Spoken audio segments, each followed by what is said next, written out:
Lucifer is a series now produced by Netflix that has become one of its greatest hits. But those who are more into the subject know that it is not an original idea. The story is based on a comic produced by DC Comics, written by Neil Gaiman, and actually brings the story back to life.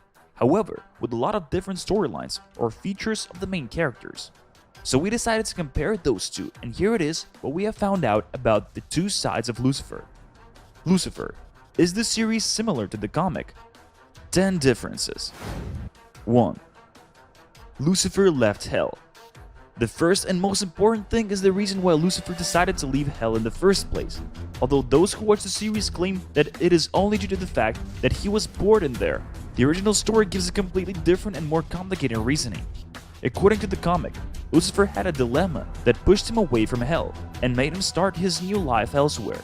He was tired and unhappy because people in general made him responsible for everything wrong in their life and for all their wrong deeds. He did not want to feel guilty and had enough of being blamed all the time. Lucifer claimed that people had their own free will and that he could not make them do anything.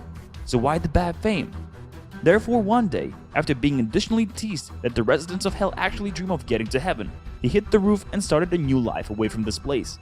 So, which reasoning appeals to you more?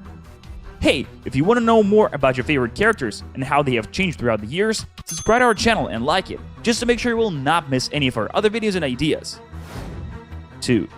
Lucifer's superpowers. Yes, we all know that Lucifer is the master of the darkness, and because of that, we should expect him to be powerful as hell. Well, that is not actually what we see on the screen. He has some abilities, but if we take a closer look, he also quite often gets bitten or hurt, not able to defend himself or sometimes even easily tricked by those who should not be even close to doing it. Maybe we should say, more human-like. That is not what we have been expecting, and that is why a lot of fans prefer the Lucifer from the comic. Here we have got the true fallen angel who is able to control the time as well as other people's minds. He is generally more powerful, scary, a true devil, and pure evil. 3. Lucifer that helps the weaker.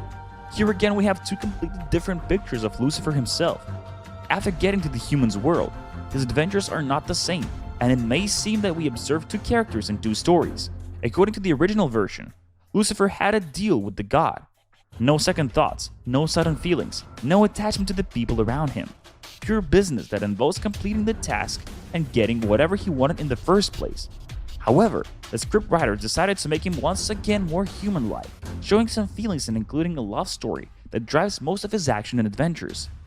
Detective Chloe Decker makes him more of a policeman than a bad guy, and the whole plot turns into a crime story that shows his rather softer nature while he fights the criminals, helps people, and suddenly finds himself on the other side of the border. 4. Where does Chloe come from? As we mentioned before, Chloe is not the original idea from the comic, and she is not the only one that was not included in it. LAPD detective Chloe Decker appears on the screen and becomes Lucifer's biggest obsession. She is not falling for his devilish powers, she is strong and independent, and that impresses the Dark Lord strongly enough to make him stick to her along the way. That is not what we could observe in the comic. On the contrary, Lucifer had a lot of lovers of different origin, like goddesses, demons, strange creatures. Nothing stable, nothing rather romantic, nothing like in the series. However, according to the writers of the series, that plot is exceptionally attractive for the viewers and is the base of all the other ones appearing throughout the seasons. 5. Lucifer's affairs. So was there anyone that special in the original comic? Well, nothing comparable to Detective Chloe, yet much more demonic and out of this world. Mazikeen, who appears in the series as Lucifer's friend and a tomboy, was actually his lover in Neil Gaiman's version of the story. When he made the decision to leave hell, she even marked him with a scar to make him look more scary and demon-like, and he actually stuck to this picture of himself. So the romantic lover from the screen seems not quite devilish and definitely misses the scar. 6. Not only Lucifer looks different, it is not only the scar that is missing in the Lord of Darkness looks. Those who have read the comic and seen the graphics in it would not recognize Lucifer on the screen.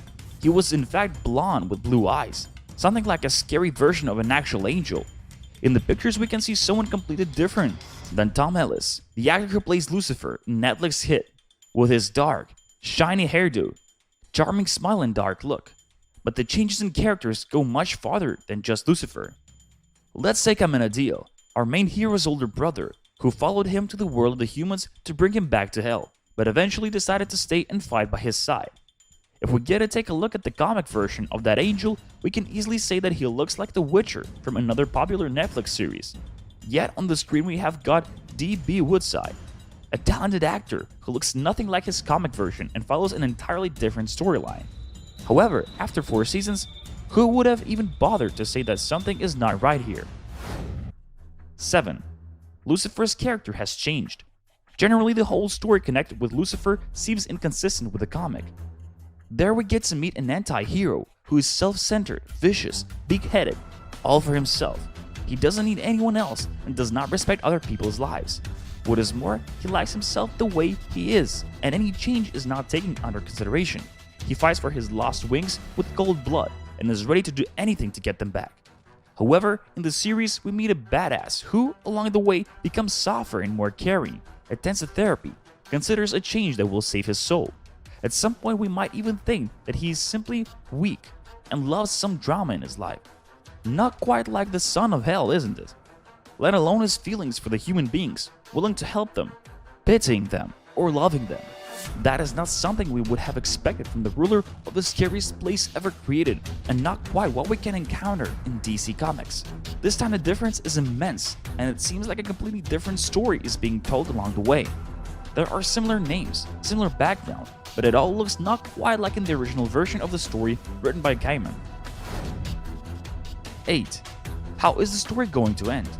At this point we might say that maybe it is better that those series are not the same.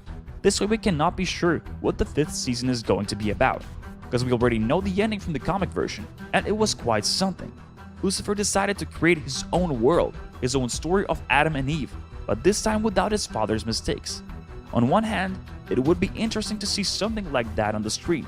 However, we might suppose it is quite unlikely to happen. In the comic, the story was taken even further, through the father's effort to reunion with his son and even deeper and greater exploration of the new world. Devious or devilish, no one can really say. 9. Amenadiel used to hate Lucifer. The before-mentioned Lucifer's brother is different than in the comic version, and that does not concern only his appearance. Also, the whole story of his relation with Lucifer took a different turn in the series.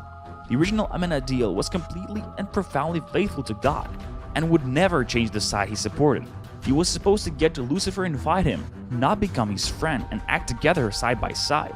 That is not what the real Amenadiel would ever do. However, on the screen we can witness his inner change, his incredible relation with Linda, his parenthood, and the moment when he loses his wings. All that emotions, changes, and great story that were 100% product of writer's imagination. 10. What happens to hell? That is the question that pops out every now and then. After all, the land has lost its ruler and is left behind by him. When it comes to that matter, the stories also differ quite seriously. In the series we can notice that hell actually needs Lucifer, as God sends to get him back throughout all series that have been on so far. However, for the Lucifer who has found his love away from that place, it is not an easy choice. His feelings and his homeland are fighting inside of him, and the decision is not an easy one to take. The comic version of the fallen angel did not have such a dilemma. The hell was doing just fine without his presence. Moreover, there are 2 other creatures who are ready to rule there for him, and therefore Lucifer is off to his new creation that we talked about earlier in the film. His life is not that hard when it comes to making decisions, and he's not divided into 2 because of his feelings. He just has much less of them in the original version. So which version of the Dark Angel seems more interesting and more acceptable for you? Thank you for watching, and stay tuned if you want to be informed on some other recreations of your favorite characters from the past. Subscribe to our channel and like it.